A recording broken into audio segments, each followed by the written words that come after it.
All right, welcome back to Combust Astrology. We're going to be covering Venus in Aries today.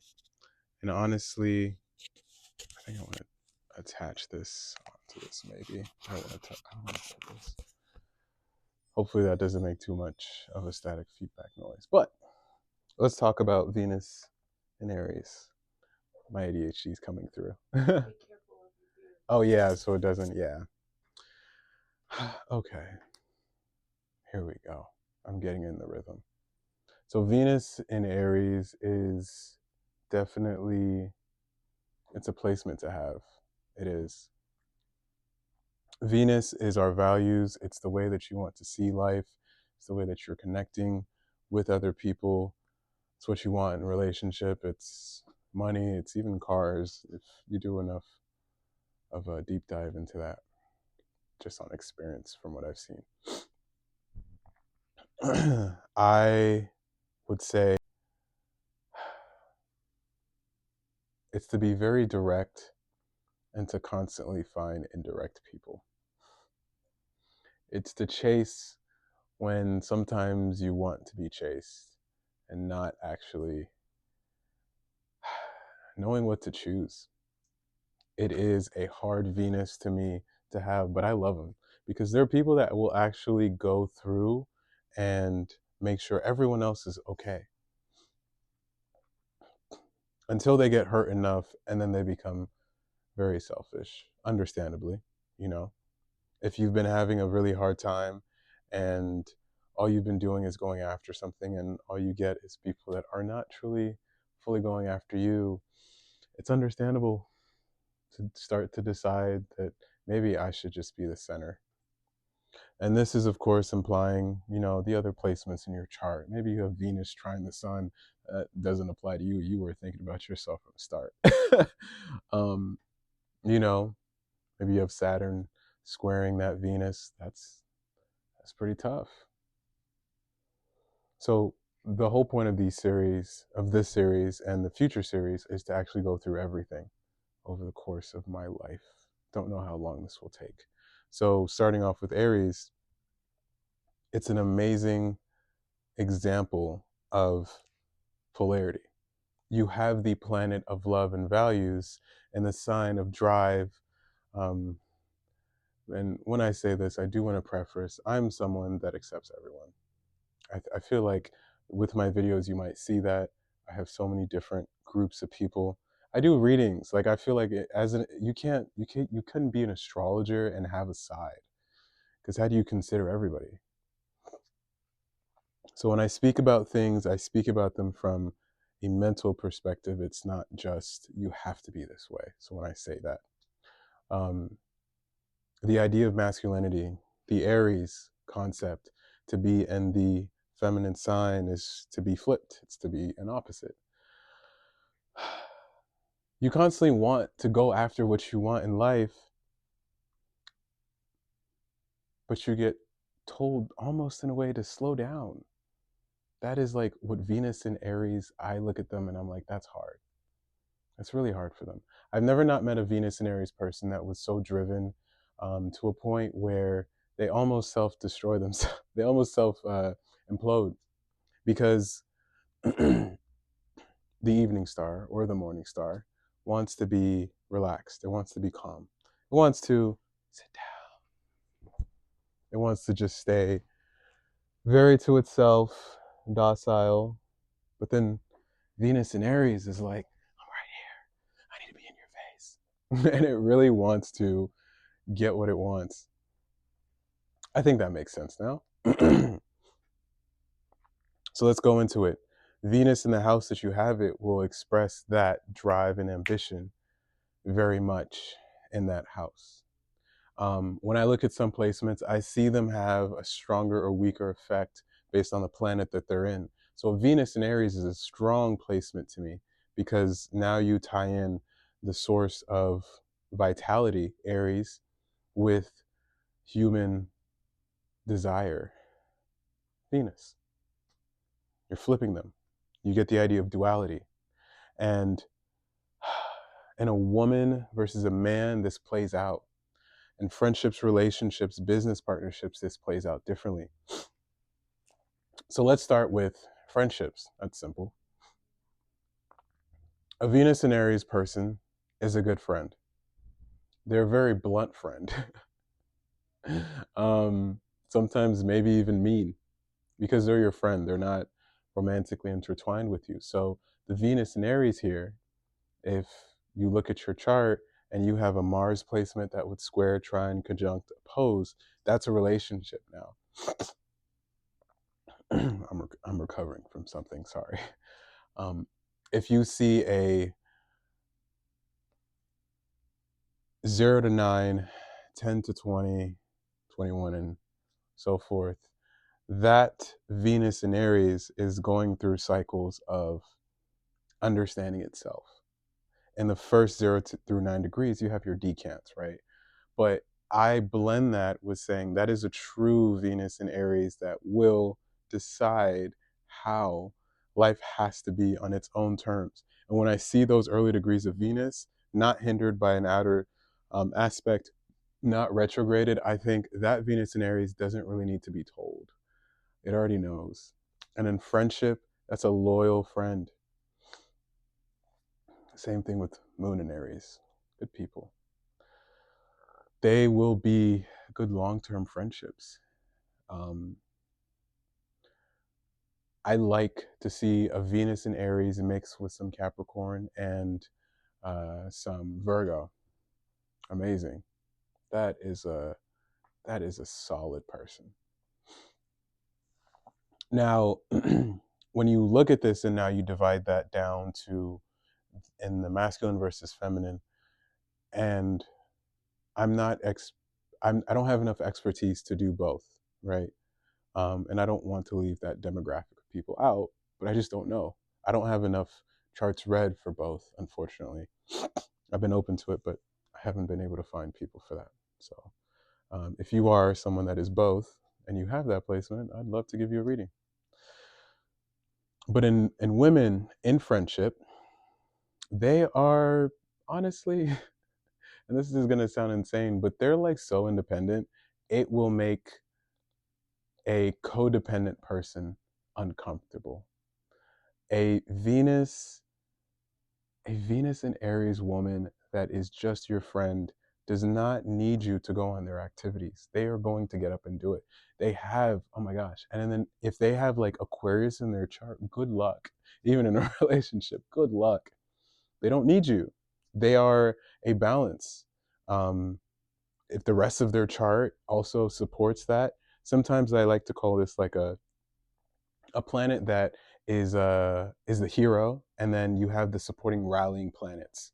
Sometimes it's good or bad, but it will be kind of like together. It'll have like a company, and I'll see sometimes if that Venus in Aries doesn't have any hindrance, it is the star player in that person's chart, because everything comes back to Venus. And then you look at Taurus, you look at Libra, good energetic work there, and you're fine. I know that, the planetary dignities, Venus is detrimental, blah, blah, blah, blah, whatever. Every chart works differently. And so that person's placement could be their exaltation compared to what someone else would look like and say, that's bad. But then they make it work. So in a man in friendship, I've seen this make some very solid people, but they're not long term. Not necessarily not long term friendships, but they're not long term in they're not really like they're not going to sit here and argue with you intrinsically. Like they might offer you an idea of something, and then if you decide, oh, okay, like this is what I think, they're like, all right, bro, cool. And they'll just leave it at that. If they actually care about your well-being, they'll sit there and argue with you. Otherwise, they won't. They'll literally just let it be. And it's so interesting because I've found a lot of Venus and Mars conjunct men. They're like so docile. Ironically, when you would think about Venus and Mars supposed to be aggressive, but they're docile in their nature around people. And then out of that, for their own selves, they go through hell. Like they put themselves through hell like to go through such a fight and conquest. But then like I feel like it's one of those things where it's like in martial arts, you know, the more you know about martial arts, the more you're not trying to pick a fight with any random person because you know you never know. And I feel like that's a mastery that'll come with that. The wars only come out in long-term friendships and partnerships with people that have like made it that far. Otherwise, they're just gonna let it be. When you look at now in a romantic point of view for this placement, hmm,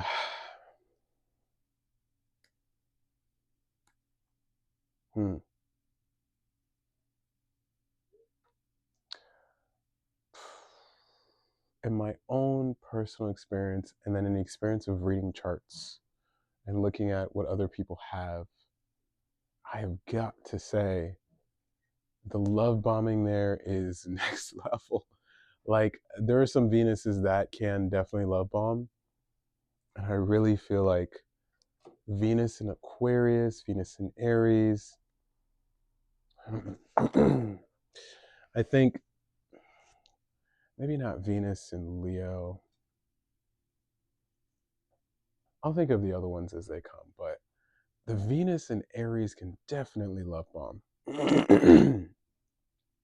Because you're like, with the sun exalting in Aries, when the Venus is in Aries, I like to think about like, it's the sun, like it gives you all sorts of energy. And then when you have Venus as your values, whenever this happens, it's like, this person is the sun. Like I have this cube I'm playing with. And if I was in love with this cube, this is now my sun. And if you notice, as I put it closer towards the front of that camera, it's like it obscures everything else. And that's pinnacle Venus in Aries. I don't ever see it in any other way besides that. Hi. Welcome to Casa Shopping. Let me know if I can help you with anything. I also want to say Venus in Aries will be a ride or die, but don't let them get bored. How do I explain that? Okay. Hmm. If it's Venus in Aries and it is a person that is a woman, you have to make sure that you're not boring. You have to actually make sure that you can constantly change and you're not staying the same. It's not even staying the same, but you have to wake up and be passionate about your own life. They can't be they can't be trying to get passionate from you, you know? It can't be that way. It has to be it really has to be you wanting your own life. And they're going to fall in love with that. And it sounds selfish because it's like, well, are they not in love with me? It's not that they're not in love with you, but they're in love of the pursuit of you wanting to get better at yourself. That's hard. That's really hard to take in for a lot of people. Venus in Aries in a man is probably easier for a woman than for the opposite because that would naturally fall into the dynamic of like the masculine feminine polarity because that person is going to constantly chase to understand themselves in relations to the feminine. And so they would hedge themselves based on what it is they can do better. And so they'll get really good at whatever it is they're doing. It doesn't have to be successful, but they'll get good at it just out of the sheer fact they want to prove supremacy. And that's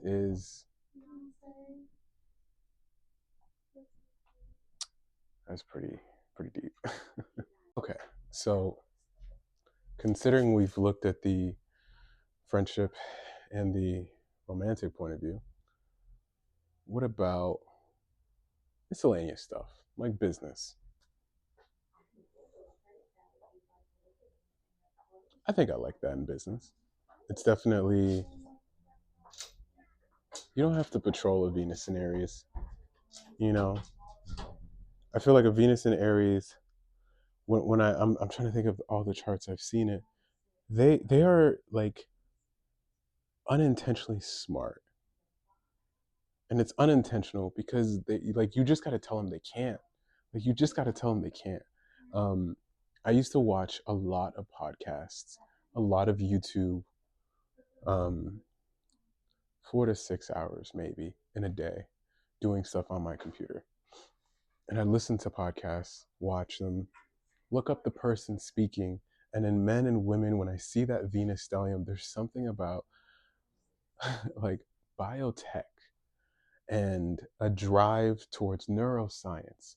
It's like they almost want to conquer their primitive side of the world. I can't even begin to explain what that is, but they just want to prove it to not be controllable like them, or they'll prove to show that humanity can be controlled to a different way. And it's so fascinating. And both men and women. A Venus and Aries with a little bit of Capricorn kind of does scare me though, in a man or a woman. Because sometimes you often wondering, you often end up wondering like, do you actually like me?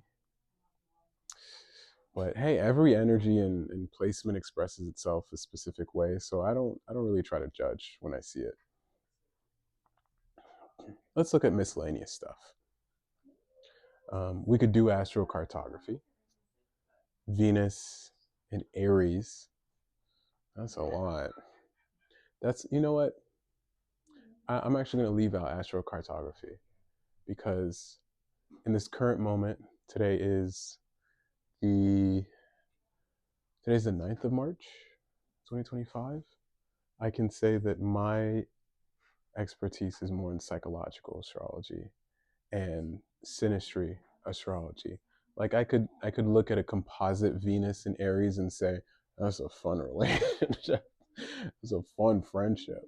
You know, sometimes you can have a romantic friendship where it's like not romantically physically connected, but you guys just have such passionate ways of doing things. You're like friends. That's where I'm like, it could be fun. I feel like I covered everything. I want these videos to be at least more than 15 minutes to half an hour. And for my first one in this series, I'm trying to think of everything I can cover. Maybe I could talk more about the Venus in Aries. Yeah.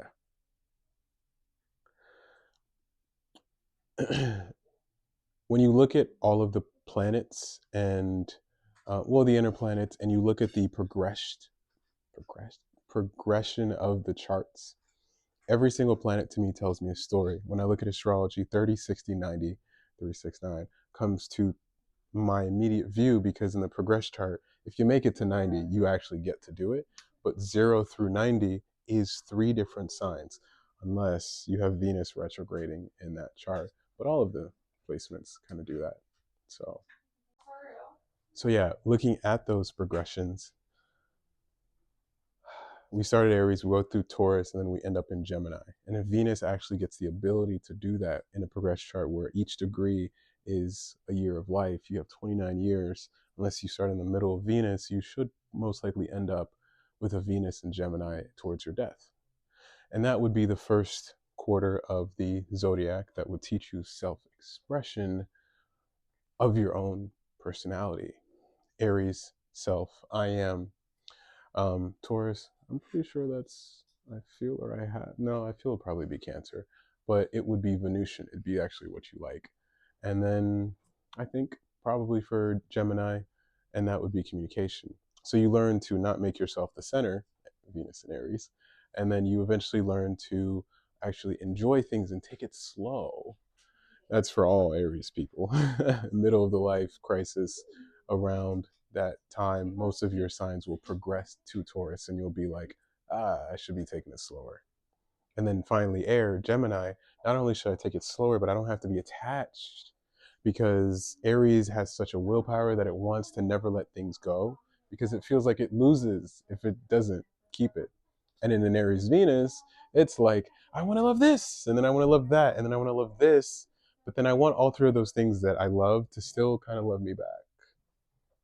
Where the Venus in Taurus is like, I'm going to love what loves me back and not go after it, because that's feminine versus masculine. Masculine goes out, the feminine receives and it takes in. Darkness versus light, plus minus, yin and yang. And this is why I like starting off with this. The Venus in Aries teaches you a little bit of duality, a crash course in duality. And the Venus and Aries people, feel free to comment and share your experience with this so other people can see that and understand, oh yeah, I do relate to this. And as we go through the other fire signs, I'm not doing this in order. I'm really just going to randomize it, actually, because I don't want Venus and Pisces people to be waiting a decade. Hopefully it doesn't take that long. But yeah, Venus in Gemini as the third progression is like, now I can like a bunch of things and be detached and not fully dive in, because the Venus in Aries is going to dive in. They are the romantics. And God, if you combine a Venus and Aries or Aries placements with Pisces, you have a Casanova for a man and a Siren for a woman. You have someone that is going to constantly be pulling people in that are traumatized and have mommy issues. Because that Venus, that like Aries energy is going to play father or provider. I've seen it way too many times. And with Venus being Gemini, it doesn't commit. Nothing personal, Venus and Gemini. We'll get to you guys. But Venus and Gemini is like, I just want to be this, and then this, and then this, and then this. And it really just gets to a point of like, I just want good conversation. We don't even have to actually commit. Like I was doing at the start when I was in my 20s. And then in my 50s, I kind of realized, oh, I kind of do want stability. And then going towards my 60s, 70s, I'm like, I actually just want some good friends. That's the evolution.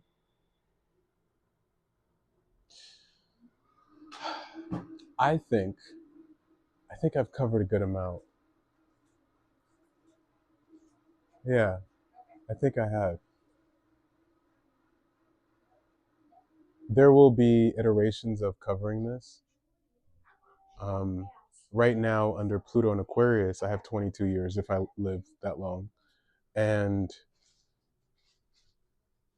I think that next time I might start over. Or maybe life will be so different that I'm not doing this or something. I'll definitely be doing astrology, but I might be doing it in a different way. So it could present itself in another way and I'll cover something else. So with that being said, thank you, you too. With that being said, thank you so much for watching. I'm currently the astrologer at Casa Shanti. If you want an in-person reading, I'm here. Other than that, thank you so much for watching and take care.